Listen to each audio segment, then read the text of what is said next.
The conference room smelled like stale coffee and broken promises.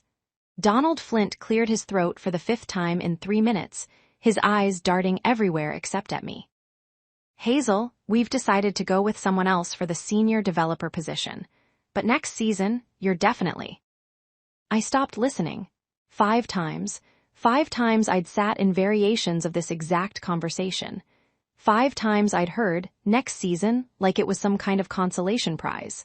My hand stayed folded in my lap, but inside, something fundamental shifted. The part of me that cared about this company, about proving myself, about being the team player, it just went quiet. My name's Hazel Morrison. 34 years old, been a software developer at Crestline Tech for 6 years. Not just any developer, the developer who kept our entire claims processing system from collapsing. The one who'd trained 3 people who'd leapfrogged past me on the org chart. The one who worked until midnight fixing everyone else's mistakes because I couldn't stand seeing our users suffer through buggy code. Emphasis on had been that person. Donald was still talking. He's the director of engineering, mid-50s, the kind of guy who thinks wearing sneakers to the office makes him relatable.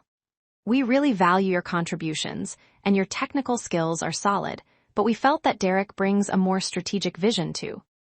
Derek who'd been here 18 months. Derek who'd asked me last week how to implement a basic caching strategy. Derek who'd once pushed code to production that crashed our system for 4 hours until I rolled it back at 10 p.m. on a Friday. That's fine, I said, cutting him off. My voice sounded normal, calm, even. Thanks for letting me know. Donald blinked. He'd probably prepared for tears or arguments. I'd given him both in previous rejections. Year 1, I'd cried in my car. Year 2, I'd presented a detailed case for why I deserved it. Year 3, I'd asked what specific skills I needed to develop. Year 4, I'd already been numb but still asked for feedback. Year 5, I was done performing. Oh, well, good. I'm glad you're taking this professionally. He shuffled his papers. We're announcing Derek's promotion tomorrow. I trust you'll help him transition into the role. Sure, I said. The word tasted like cardboard. I walked back to my desk in the open plan office. My screen showed 3 critical tickets assigned to me, 2 Slack channels blowing up with red notifications, and an email thread with 17 unread messages, all marked urgent. For 6 years, I'd treated every urgent request like a personal mission. Not anymore. I opened my personal email instead. The message I'd been too scared to fully consider sat in my drafts folder. Subject line: Application for Senior Software Engineer Position, TechVista Solutions. I hit send. Then I opened the next draft. And the next one. By the time I left at exactly 5:30 p.m., something I hadn't done in years, I'd submitted applications to 7 companies. When I got home, Alex was making dinosaur-shaped chicken nuggets for Liam and Zoe. Our kitchen was chaos as usual, Liam's backpack spilling papers on the floor, Zoe's art project covering half the table, the dog barking at absolutely nothing. You're home early, Alex said, kissing my cheek. Everything okay? They gave the promotion to Derek. His hand froze on the oven door. Derek, the guy who... Yep. Hazel, that's... I know. I picked up Zoe and buried my face in her hair. She smelled like playground dirt and strawberry shampoo. I'm done, Alex. I'm actually done this time. He knew what that meant. We'd had 4 previous versions of this conversation. Each time, I'd been upset but ultimately committed to trying harder, to being better, to waiting for next season. What are you thinking? He asked carefully. I sent out 7 applications. I'm going to send out more tomorrow. I set Zoe down and looked at him. And I'm not doing any extra work anymore. No more late nights fixing other people's mistakes. No more being the safety net. They want strategic vision. They can get it from Derek. Alex studied my face. We'd been married 9 years, together for 12. He could read me better than anyone. You're serious? Completely. A slow smile spread across his face. Good. You've been killing yourself for people who don't appreciate you. It's about time you stopped. That night, after the kids were asleep, I made a list. Not a pros and cons list or a career development plan. I'd made enough of those. This was different. Things I will no longer do. Check Slack after 5:30 p.m. Check Slack before 8:30 a.m. Work weekends. Fix other people's bugs unless explicitly assigned. Volunteer for projects. Train people who'll get promoted above me. Stay late for emergencies that aren't really emergencies. Respond to quick questions that take 2 hours.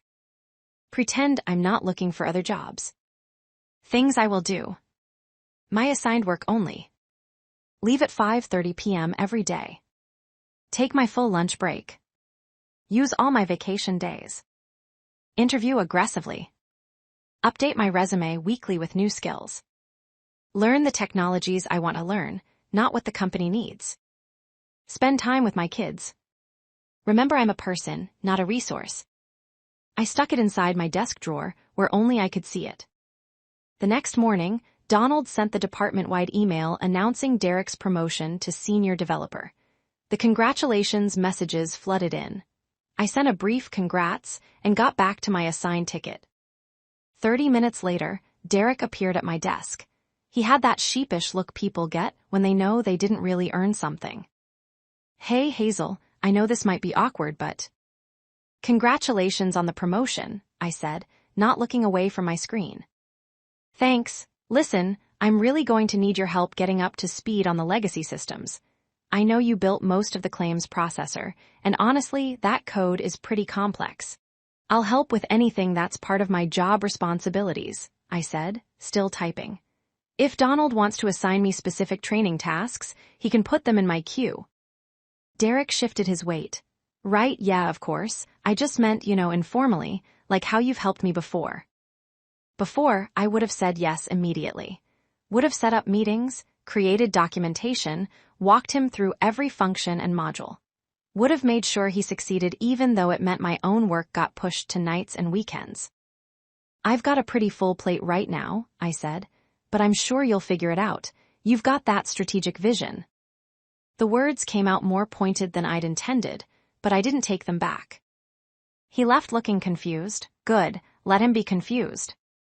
By noon, I'd completed one ticket, a medium priority bug fix that took exactly the time I'd estimated.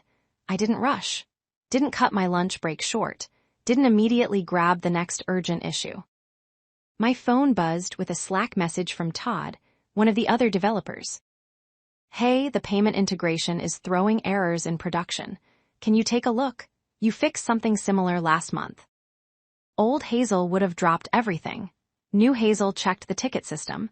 The issue was assigned to Derek. I typed back, "That's assigned to Derek. He can probably help." "Todd, he's in meetings all day. This is pretty urgent." "Me, you could escalate to Donald if it can't wait until Derek's available." I muted the channel. 3 hours later, the payment system was still broken. My Slack was full of increasingly frantic messages. Someone had pulled Donald in. Donald had messaged Derek. Derek had messaged me. "Hazel, I'm stuck in back-to-back meetings. Can you please just take a quick look at the payment issue? Should be fast for you." Fast for me because I'd spent years learning every inch of our systems. Fast for me because I'd fixed similar issues a dozen times. Fast for me while Derek sat in meetings enjoying his new senior title and salary. I typed, "I'm heads down on my assigned work, sorry." Then I turned off Slack notifications. At exactly 5:30, I packed my bag and left. The payment system was still down, not my problem. Alex had taken the kids to soccer practice. I had the house to myself for the first time in months. Instead of opening my laptop to check on work, I opened a bottle of wine, put on a playlist from college, and updated my resume. 6 years of accomplishments looked impressive on paper. I'd designed and implemented the entire claims processing system, handling $50 million annually. Reduced processing time by 60% through algorithm optimization. Mentored 12 junior developers. Led the migration from legacy databases to cloud infrastructure. Maintained 99.8% uptime on critical systems. Created the coding standards still used by the entire department. Any company would be lucky to have me. It was past time I found one that would actually recognize that. My phone rang, Donald. I let it go to voicemail. He called again, voicemail. Then a text, Hazel, we really need your help with the payment system. Can you please call me back? I poured another glass of wine and started filling out application forms. By the time Alex got home with 2 exhausted, grass-stained kids, I'd applied to 4 more companies and had received a response from one. TechVista Solutions wanted to schedule an initial screening call. The office called you 15 times, Alex said, glancing at my phone on the counter. I know. And you didn't answer. Nope. He grinned, I'm kind of loving this version of you. Me too, I realized. For the first time in years, I'd spent an evening not stressed about work. My shoulders weren't tight. I wasn't mentally debugging code while trying to help Liam with homework or read to Zoe. I scheduled the TechVista screening call for my lunch break the next day. Wednesday morning, the office felt different. People kept glancing at me. The payment system had apparently stayed down until almost midnight, when they'd finally brought in someone from the IT infrastructure team who'd implemented a temporary workaround. Not a fix, a workaround. The kind of Band-Aid solution I would have cringed at. Donald stopped by my desk at 9 a.m. Hazel, can we talk? Sure. In the conference room. I've got a stand-up meeting in 5 minutes. We can talk here. He looked uncomfortable. Good. I tried calling you last night. We had a critical issue. The payment system, I saw the tickets. You saw them, why didn't you help? I met his eyes calmly. It wasn't assigned to me, I was working on my assigned tickets. But you know that system better than anyone. I do, I built it, but Derek is the senior developer now. Those escalations should go to him. Derek is still ramping up. Then maybe the timing of his promotion wasn't ideal, I said. Or maybe he needs more support from leadership while he gets up to speed. Either way, I can't keep being the safety net for critical systems while being told I'm not senior-level material. Donald's face flushed. This isn't about the promotion. Isn't it? You can't tell me I don't have the strategic vision for a senior role and then expect me to save the day every time something breaks. Pick a lane, Donald. The stand-up meeting saved him from responding. I walked away, leaving him standing there. The TechVista call went well. Really well. The hiring manager actually seemed impressed by my experience. They asked smart technical questions. They talked about work-life balance like it was a real thing, not just a bullet point on a corporate values poster. They wanted a second interview. I scheduled it for the following Tuesday, taking a half day of PTO. Welcome to the Payback Office channel, where workplace stories hit different. If you're tired of the same old narratives, stick around, we're building something real here. And hey, if this story's resonating with you, help us reach 9,000 subscribers. Thursday, Derek stopped by my desk again. He looked stressed. Hazel, I really need to understand the claims processor architecture. I've got a meeting with the VP tomorrow, and I don't even know where to start. Did you check the documentation? What documentation? I pulled up the wiki I'd spent 3 months creating 2 years ago. Comprehensive architecture diagrams, data flow documentation, API specifications, deployment procedures. Everything anyone would need. All here, I said, sharing the link. This is a lot. Could you maybe just give me a high-level overview, like a 30-minute call? Old Hazel would have blocked off an hour, prepared a presentation, walked him through everything. New Hazel glanced at my calendar. I don't have 30 minutes free today, maybe next week. Next week, the meeting's tomorrow. Then you should probably start reading the documentation. It's pretty thorough. His jaw tightened. You know, everyone's noticed you're being difficult lately. Difficult? Not being a team player, leaving people hanging. I actually laughed. Derek, I was the team player. For 6 years. I stayed late, I fixed everyone's problems, I made everyone else look good. And where did it get me? Watching you get the promotion after 18 months. I turned back to my screen. I'm done being the team player who gets played. Now I'm just doing my job. He walked away angry. I didn't care. Friday afternoon, Donald called a team meeting. Everyone gathered in the large conference room, all 12 developers, the QA team, the project managers. Donald stood at the front, looking serious. I want to address something that's been happening this week. We've had several critical issues that took much longer to resolve than they should have. This impacts our users and our reputation.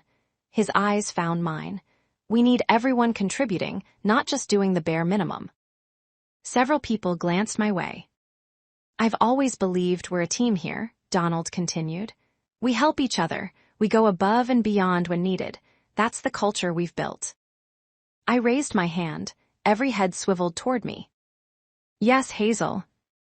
Quick question about that culture. Does it include promoting people who consistently go above and beyond, or does it mean using them as a safety net while promoting people with less experience and knowledge? The room went dead silent. This isn't the appropriate forum, Donald started. No, I think it is, I said, standing up. My heart pounded, but my voice stayed steady. You've built a culture where people like me are expected to work nights and weekends, to fix everyone's mistakes, to train our own competition, and then smile when we're passed over. Again and again, that's not team culture, that's exploitation culture. Hazel, if you have concerns about your career development, we should discuss that privately. I've discussed it privately. 5 times. 5 performance reviews where I exceeded expectations. 5 times I was told next season. So here's what I'm doing now. I'm working my contracted hours, doing my assigned work, and saving my extra effort for companies that actually value it. I picked up my laptop. Anyone who has a problem with that can take it up with HR, but I'm done apologizing for having boundaries. I walked out. My hands shook so badly I could barely get my car unlocked. I'd never confronted management like that. Never made a scene. The old Hazel would be mortified. The new Hazel felt absolutely electric. My phone buzzed before I even got home. An email from HR requesting a meeting Monday morning. I'd expected that. What I hadn't expected was the text from Sarah, one of the other developers who'd been there almost as long as me. That was the most badass thing I've ever seen. I'm so tired of this place too. Then another from James in QA. Hazel, you just said what half of us have been thinking for years. And another from Michelle. I actually started clapping after you left. Donald looked like he was going to pass out. By the time I pulled into my driveway, I had messages from 7 coworkers, all supportive, several sharing their own frustrations. Alex took one look at my face. What happened? I told him everything while we made dinner together. He listened, occasionally shaking his head or laughing. You walked out of a meeting. I walked out of a meeting. My quiet, conflict-avoiding wife walked out of a meeting after calling out her director in front of the entire team. I did. He kissed me hard. I'm so proud of you. Liam tugged on my sleeve. Mommy, why are you proud? Because Mommy stood up for herself today, Alex said. Like when Tommy tried to cut in line, and I said no. Exactly like that, buddy. Over weekend tacos, I prepped for the HR meeting and my second interview with TechVista. I also got messages from 2 other companies wanting to schedule calls. Apparently, my resume was getting attention. Sunday night, Alex found me reviewing Crestline's employee handbook, checking the exact language about job duties and expectations. You really think they might try to fire you? He asked. Honestly, I don't know, but I'm not going to make it easy for them. We're okay financially if you leave, even without another job lined up. We've got savings. I did know we'd been careful, but it still felt scary. I want to leave on my terms, I said, with something better lined up, not just running away, but running towards something. Then that's what you'll do, he said simply. Monday morning, I dressed carefully, professional but not apologetic. I walked into HR at 9 a.m. exactly. Gladys from Human Resources sat across from me, along with Donald and another woman I didn't recognize. This is Simone Fletcher. She's from our corporate HR department, Gladys explained.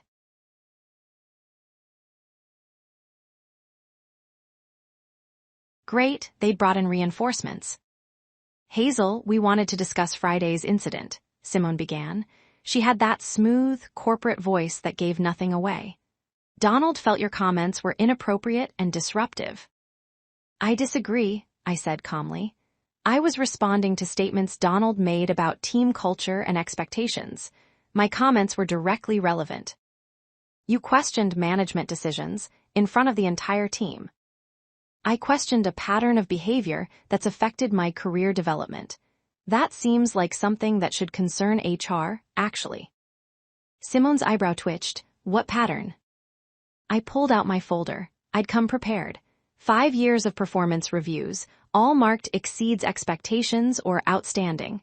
5 years of applying for senior positions, 5 rejections. In that same period, 7 people with less experience and fewer qualifications were promoted to senior or lead roles. I slid the documentation across the table. 3 of those people I personally trained. Gladys picked up the papers, scanning them. Her expression shifted. I've never been given specific, actionable feedback about what I need to do differently, I continued. I've asked repeatedly. The answers are always vague: strategic vision, leadership presence, things that are conveniently impossible to measure or demonstrate. We promote based on a variety of factors, Donald started. Then those factors should be transparent and applied consistently, I said. What specific qualifications did Derek have that I lack? Silence. Because from where I'm sitting, the main difference is that Derek doesn't push back when he's asked to work 60-hour weeks. He's young, single, no kids. He can stay until midnight fixing problems. I have 2 children and a life outside this office. I looked directly at Donald. If that's the real criterion for advancement, just say it. At least then we'd be honest. Simone wrote something down. Hazel, no one is requiring you to work beyond your contracted hours. No one's requiring it, but it's expected, and people who don't do it don't get promoted. That's how the culture actually works, regardless of what the handbook says. More note-taking. Going forward, Simone said carefully, we expect professional conduct in team settings. If you have grievances, there are appropriate channels. I used the appropriate channels for 5 years. Nothing changed. Nevertheless, walking out of meetings and confronting your manager publicly isn't acceptable. Then perhaps publicly calling out team members for doing the bare minimum when they're working their contracted hours isn't acceptable either, I said. But I agree, let's keep future discussions professional, as long as that standard is applied equally. Simone's lips pressed together. We'll be in touch about next steps. I went back to my desk. The office was buzzing. Clearly, everyone knew I'd been in with HR. Sarah gave me a subtle thumbs up. Michelle mouthed, "You okay?" I nodded. Then I turned off Slack and dove into my TechVista interview prep.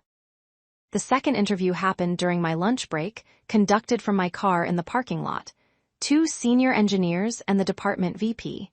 They asked challenging technical questions. I nailed every one. They also asked about my current role and why I was looking to leave. I'd prepared for this question carefully. I've accomplished everything I can in my current position. I've built systems from scratch, mentored junior developers, and driven significant improvements. But there's no growth path available to me there. I'm looking for a company that invests in developing and promoting their strong performers. What does growth look like for you? The VP asked. Technical leadership opportunities, architecture decisions, mentoring, eventually moving into a principal engineer or engineering manager role, but also working somewhere that respects boundaries, where I'm not expected to sacrifice my family time to be considered valuable. The VP smiled.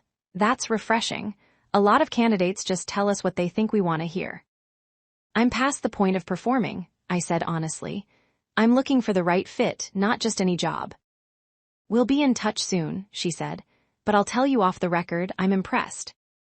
I floated back to my desk, then reality crashed down. 17 Slack messages, all marked urgent. The claims processor was having intermittent failures. Derek had tried to implement a performance optimization and broken something. He couldn't figure out what. Old Hazel would have jumped in immediately. New Hazel read through the error logs. identified the problem in about 90 seconds, and then closed the window.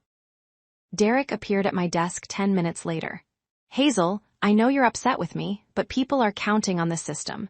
Can you please just tell me what I broke? Did you submit a ticket? A ticket, Hazel, come on. Donald made it clear that I need to follow appropriate channels. So, if you need technical assistance, submit a ticket. If it's prioritized above my current work, I'll look at it. His face went red. You know what? Fine, be petty. But when this affects our users and the company loses money, that's on you. No, I said quietly. It's on the director who promoted someone who wasn't ready. And it's on the senior developer who pushed code without proper testing. But it's not on the person who's being paid as a mid-level developer and is finally acting like one. He stormed off. The claims processor stayed broken for 4 hours. Finally, someone from the IT infrastructure team rolled back Derek's changes. System restored, but Derek looked shaken. Tuesday morning, I got an email from TechVista. They wanted to make an offer. Senior software engineer, 28% salary increase, full remote flexibility with optional office time, 4 weeks vacation, professional development budget, clear advancement criteria. I read it 3 times to make sure it was real. Then I called Alex. They offered you the job. They offered me the job. And it's perfect. It's everything I wanted. Then what are you waiting for? I haven't even negotiated yet. Maybe I can get more. Hazel Morrison, you are going to negotiate like the badass you are. And then you're going to accept that job and leave that toxic place behind. I negotiated. They met me on salary and added an extra week of vacation. I accepted. Notice period, 2 weeks. I wrote my resignation letter that night. Professional, brief, no explanations beyond, I've accepted a position elsewhere. I'd submit it Wednesday morning. But Wednesday brought chaos. I arrived to find Donald, Derek, and 2 people from the IT department clustered around Derek's desk. The entire production environment was down. Not just one system, everything. What happened? I asked Sarah quietly. Derek tried to deploy the fix for his optimization overnight. Something went catastrophically wrong. Database is corrupted. Backups are failing. It's bad. Donald spotted me. For a second, I saw hope flash across his face. Then he seemed to remember the last 2 weeks and his expression hardened. The morning stretched into chaos. I did my assigned work, which didn't include production emergencies. I watched senior leadership get pulled in. I watched Derek progressively melt down. I watched Donald try to coordinate a response with people who didn't know the systems the way I did. At noon, the CEO appeared. Carter Westbrook, mid-60s, usually only seen in quarterly all-hands meetings. His presence meant this was company-threatening serious. He, Donald, and several VPs disappeared into the executive conference room.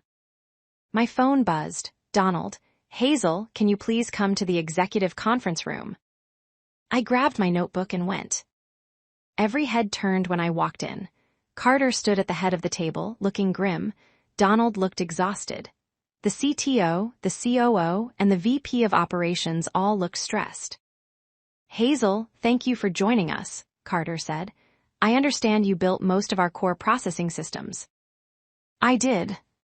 We have a crisis situation. Our entire production environment is down. We have customers affected, potential data loss, significant financial exposure. He looked at me directly. We need your help. The room held its breath. I thought about 5 years of being passed over, of training my own replacements, of being told I wasn't strategic enough while being expected to save the day, of missed dinners with my kids, of stress that followed me home every night, of giving everything to a company that gave me nothing back. I thought about the offer letter from TechVista in my bag. No, I said. You could have heard a pin drop. I'm sorry, Carter said. No, I can't help you. Can't or won't? The CTO asked. Won't, I'm a mid-level developer. You've made that clear through 5 promotion cycles. This is a senior-level crisis. You should rely on your senior-level people. Donald closed his eyes. Hazel, Carter said carefully. I understand you're frustrated about career progression. Respectfully, Mr. Westbrook, you don't understand at all. This isn't about frustration. This is about capacity and responsibility. You've chosen to keep me at a level where I'm responsible for my assigned tickets, not company-wide emergencies.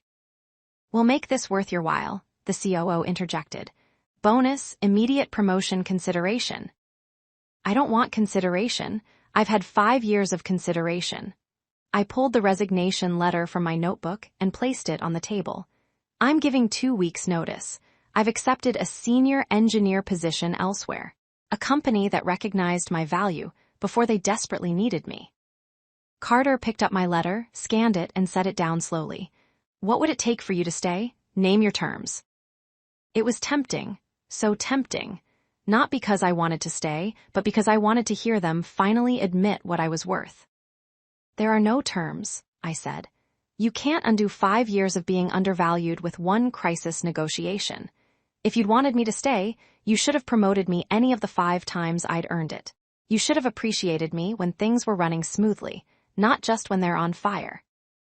So you're just going to let the company burn? The CTO demanded. I'm going to do exactly what you've paid me to do for 6 years, my job, during my working hours, at my assigned level. The fact that you built a system with a single point of failure and then promoted that point of failure away. That's a management problem, not a Hazel problem. I stood up. My notice period starts today. I'll document my current projects thoroughly. I'll be available for questions during normal business hours. But I'm not fixing this crisis. I'm not your emergency backup plan anymore. I walked out for the second time in a week. This time my hands weren't shaking. I felt calm, clear. The rest of the day was surreal.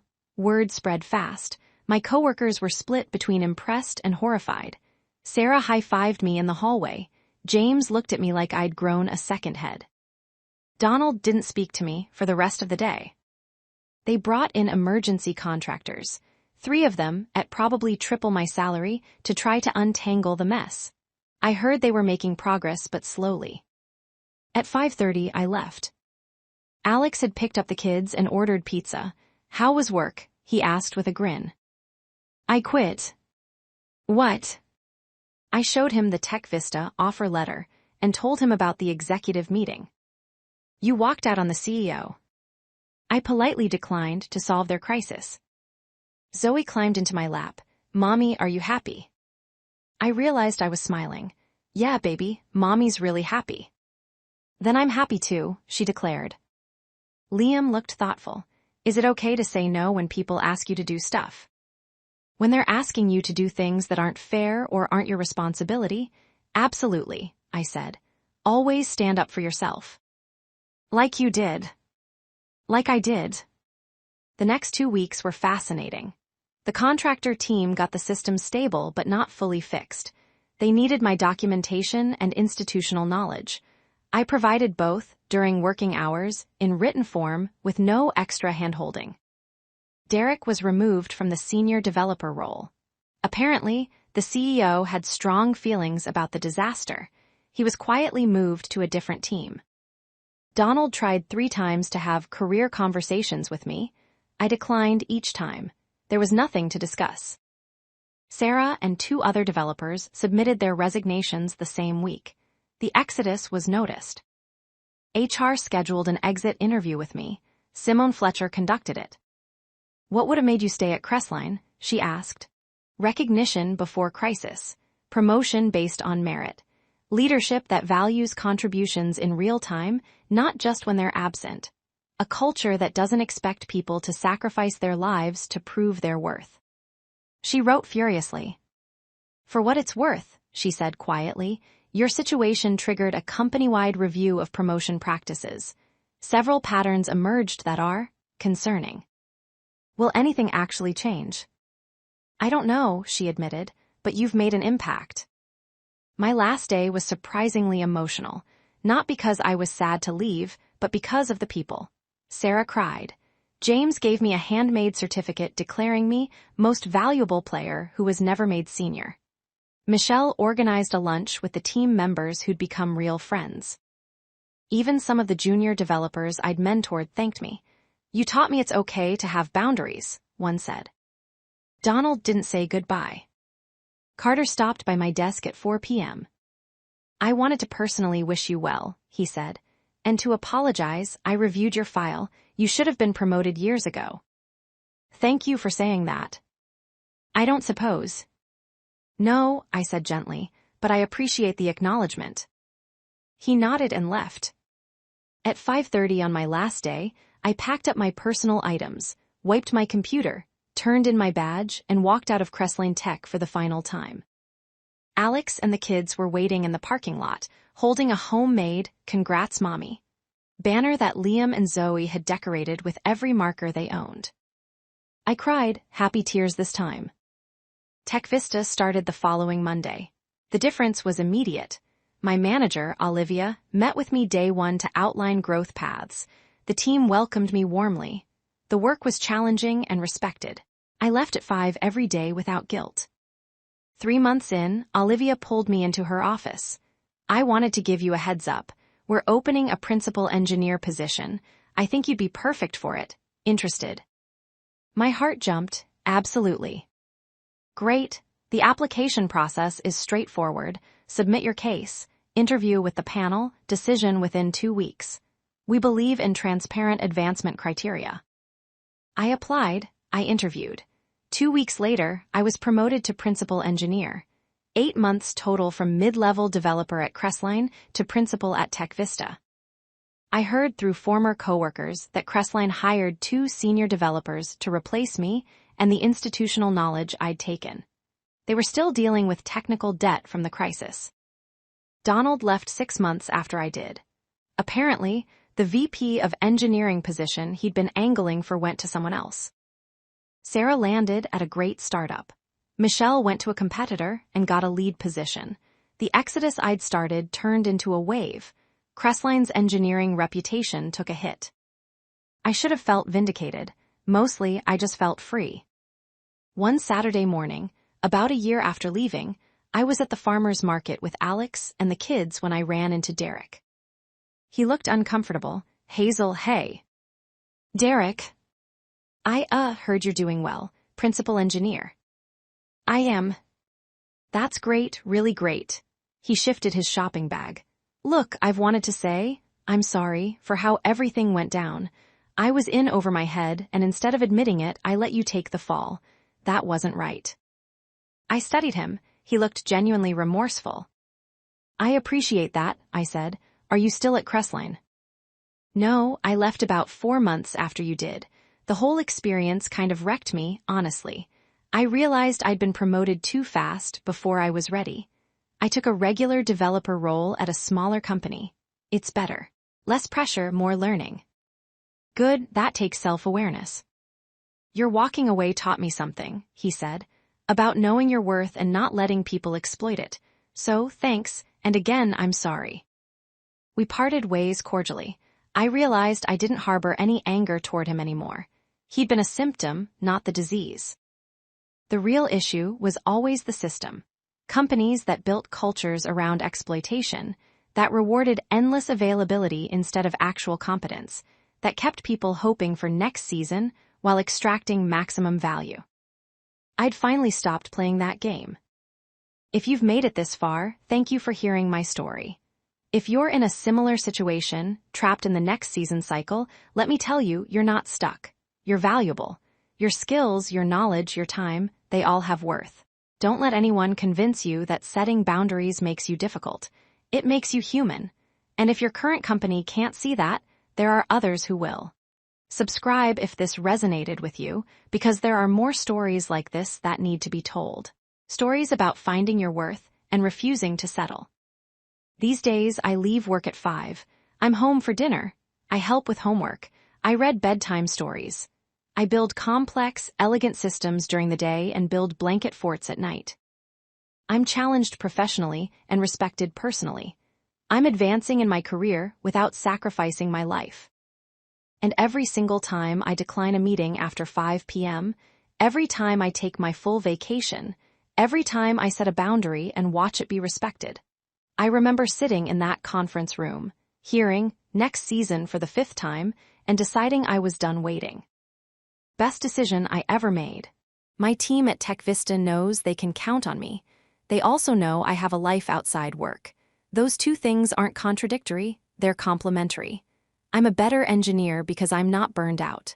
I'm more creative because I'm not resentful. I give my best because my best is valued, not expected and ignored. Last month, Olivia asked if I'd be interested in mentoring some of the newer engineers. I said yes, but with a caveat. I'll teach them technical skills, I said, but I'll also teach them to value themselves, to set boundaries, to know when to walk away. She smiled. That's exactly why I asked you. So now I mentor 3 developers. I teach them clean code and system architecture. I also teach them that next season is only acceptable if there's a clear, written development plan with measurable goals. I teach them to document their accomplishments, to know their market value, to never stop interviewing. I teach them what I wish someone had taught me 10 years ago.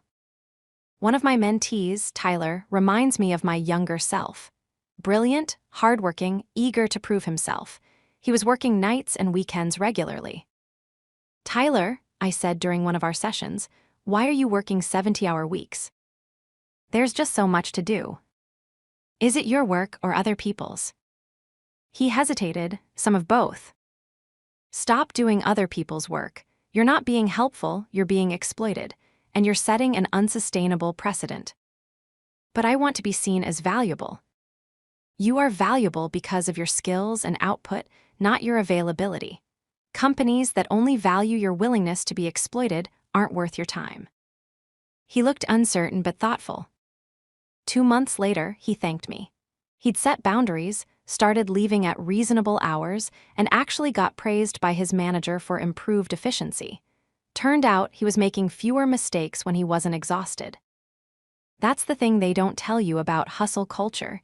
It doesn't actually produce better results. It just produces burnout.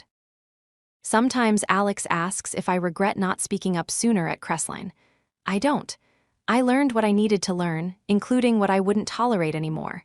Every experience, even the painful ones, shaped who I became. But I'm grateful I finally found my voice, that I finally chose myself. Liam's 9 now, Zoe's 7.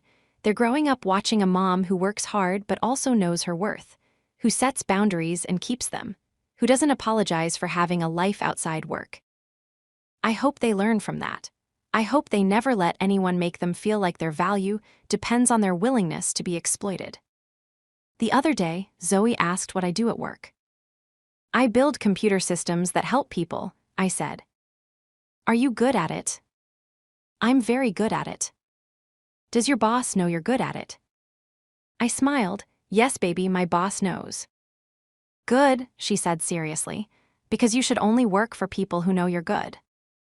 Out of the mouths of 7-year-olds. She's right, though. Life's too short to spend it trying to convince people of your value. Find the people who already see it and give them your best. Everyone else, let them figure it out when you're gone. Crestline figured it out. Too late, but they figured it out. I'm not there to see it anymore. I'm too busy building the career I actually deserve, surrounded by people who recognize my contributions before they're in crisis. That's the real payback, not revenge but success, not bitterness but freedom, not proving them wrong but proving myself right. I was always worth more than next season. I just had to believe it enough to stop waiting and start walking. And once I did, everything changed.